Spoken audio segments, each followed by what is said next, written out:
Waalaikumsalam warahmatullahi wabarakatuh. Selanjutnya kepada Nabila Aidia Syifa akan mempresentasikan materi 10 judul. Kepada Nabila dipersilakan. Assalamualaikum warahmatullahi wabarakatuh. Perkenalkan, nama saya Nabila Aidia Syifa. Di sini saya akan mempresentasikan 10 modul. Baik, judul yang pertama ada Asbabun Nuzul dan urgensinya dalam memahami makna Al-Quran. Secara bahasa, berarti sebab turunnya ayat. Syarat yang mengiringi turunnya ayat Al-Quran kepada Rasulullah sebagai respon atas peristiwa atau pertanyaan. Selanjutnya ada macam-macam asbabun nuzul. Macam-macam asbabun nuzul itu ada dua. Yang pertama ta'arif al-asbab an-nazil wahid, yaitu beberapa sebab untuk satu ayat. Yang kedua ada ta'arif an-nazil wal asbab wahid, itu satu sebab untuk beberapa ayat. Yang selanjutnya ada modul selanjutnya ada Al-Quran sebagai sumber hukum Islam. Al-Quran adalah sumber hukum yang paling utama, itu menekankan kejujuran, keadilan, kasih sayang, penghormatan hak, dan lain-lain.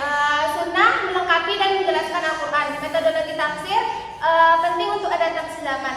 Tantangan modern yaitu sekularisasi, globalisasi, membangun sistem hukum adaptif dan relevan.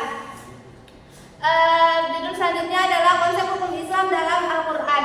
Prinsip hukum Islam adalah dasar yang melahirkan aturan-aturan hukum sekaligus menjadi jiwa dari sistem hukum itu sendiri.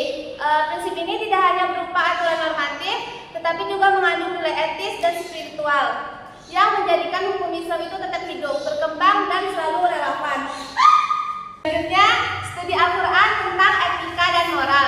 Etika adalah pedoman bagaimana manusia seharusnya bertindak dalam melibatkan aspek lahiriah dan juga aspek batiniah. Moral berasal dari bahasa Latin yaitu moralitas, dan dalam bahasa Arab dikenal dengan akhlak. Artinya ajaran tentang baik dan buruk manusia baik dan buruk dalam kehidupan manusia. Sumber moral itu berasal dari agama, kode manusia, adat istiadat, dan hukum. Modul selanjutnya ada konsep tauhid dalam Al-Quran. Konsep tauhid merupakan satu konsep utama yang menjadi asas dalam semua sudut pandangan dan seluruh aspek kehidupan muslim. Tauhid yang berasal dari kalimat Arab tauhid merupakan suatu konsep yang melambangkan kepercayaan monoteisme dalam Islam yang mempercayai bahwa Tuhan itu hanya satu. Tauhid adalah prinsip umum hukum Islam.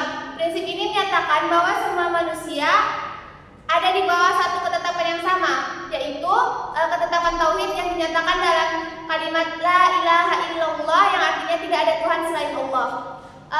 Modul selanjutnya itu konsep keadilan dalam perspektif Al-Quran. Keadilan diartikan sama berat, tidak berat sebelah dan tidak memihak. Di dalam Al-Quran, Allah Subhanahu wa Ta'ala telah berfirman bahwa seseorang yang hendak menetapkan hukum, maka tetapkanlah dengan adil. Selanjutnya adalah konsep pendidikan dalam Al-Quran.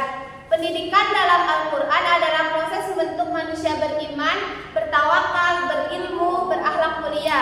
Istilah seperti ini disebut tarbiyah, taklim, mau'izah hasanah, dan tausiah, menunjuk bahwa pendidikan mencakup aspek intelektual, moral, spiritual, dan sosial. Tujuannya adalah melahirkan pribadi muslim yang seimbang maupun berperan sebagai hamba Allah sekaligus khalifah di bumi demi kebahagiaan dunia dan akhirat.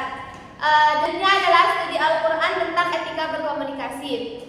Etika berkomunikasi adalah aturan tentang perilaku manusia dalam menjaga lisannya dari ucap-ucapan yang tidak berarti dan akan membawa kemudaratan baginya di dunia maupun di akhirat.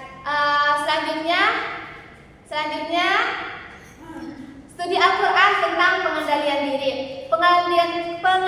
Pengendalian diri adalah kemampuan untuk mengontrol nafsu, emosi, dan kemampuan untuk mengendalikan perilaku impulsif, kemampuan untuk mengantisipasi peristiwa, serta kemampuan untuk membuat keputusan. Materi selanjutnya materi selanjutnya itu mukjizat dan ijaz Al-Quran.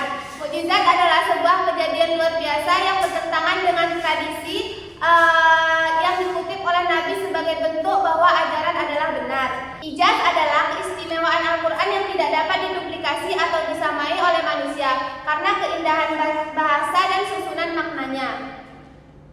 Terima kasih pada Nabila Aida Sipa. Selanjutnya sesi tanya jawab yang akan disampaikan kepada Khalila Nadia Putri Hasibuan. Dari saya akan bertanya kepada Aidia, apa itu pengertian moral?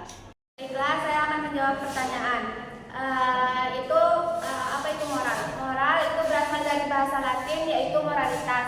Dan dalam bahasa Arab, moral dikenal dengan istilah akhlak. Artinya ajaran tentang baik dan buruk dalam kehidupan manusia.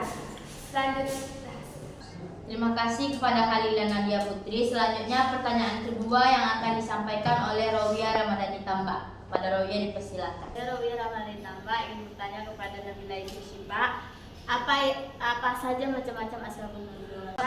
Baiklah, saya akan menjawab pertanyaan. Itu macam-macam asbabun nuzul. Macam-macam asbabun nuzul itu ada dua. Yang pertama, ta'arud al-asbab an-nazil wahid. Yang kedua, ta'arud an-nazil wal asbab wahid. Terima kasih kepada Rawiyah Ramadhani Tambak. Selanjutnya ialah sesi penutup yang akan disampaikan oleh Nabila Aida Sipa. Kepada Nabila kami persilakan. Sekian hanya itu yang dapat saya sampaikan. Kurang dan lebihnya mohon maaf. Wabillahi taufiq wal hidayah. Assalamualaikum warahmatullahi wabarakatuh. Waalaikumsalam.